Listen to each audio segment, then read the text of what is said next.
एक्सपोर्टमध्ये नुकसान प्रोडक्टमुळे होत नाही, ते होतं जेव्हा इन्कोटर्म्स आणि पेमेंट टर्म्स एकमेकांशी जुळत नाहीत. सोप्या शब्दात सांगायचं झालं तर इन्कोटर्म्स सांगतात एक्सपोर्टमध्ये मालाची जबाबदारी कुठपर्यंत, फ्रेट, इन्शुरन्स, रिस्क कोण उचलणार. पेमेंट टर्म्स सांगतात पैसे कधी मिळणार, कसे मिळणार आणि किती सुरक्षित पद्धतीने मिळणार. एक्सपोर्ट डील तेव्हा सुरक्षित होते जेव्हा हे दोन्ही एकमेकांशी मॅच होतात. बिगिनरसाठी safest combination FOB plus advance payment. उदाहरण पाहूया. जर डील FOB आणि ॲडव्हान्स पेमेंट असेल तर याचा अर्थ बायर आधी पैसे पाठवतो, एक्सपोर्टर माल पोर्ट पर्यंत पोहोचवतो आणि शिपिंग आणि फ्रेट बायर अरेंज करतो. रिस्क कमी, कॅश फ्लो सुरक्षित.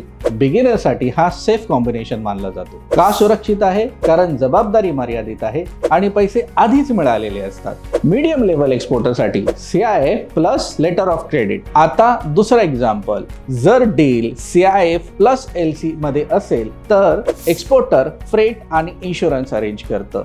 LC पेमेंट म्हणजेच बँक गॅरंटीवर मिळतं.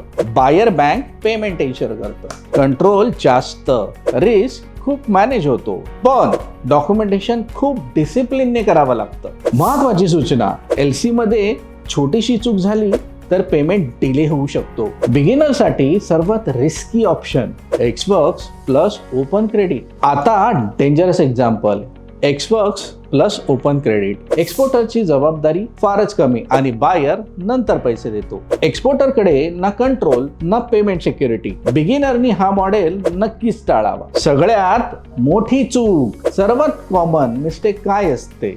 इन्कोटर्म ठरवतो पण पेमेंट टर्म क्लिअर करत नाही. रिझल्ट, एक्स्ट्रा फ्रेट खर्च, पेमेंट डिले, स्ट्रेस आणि नुकसान. जर इन्कोटर्म जबाबदारी असतील आणि पेमेंट टर्म सुरक्षा असतील तर फ्रेट फॉरवर्डर हे ग्राउंड लेवलला एक्झिक्यूट करतो.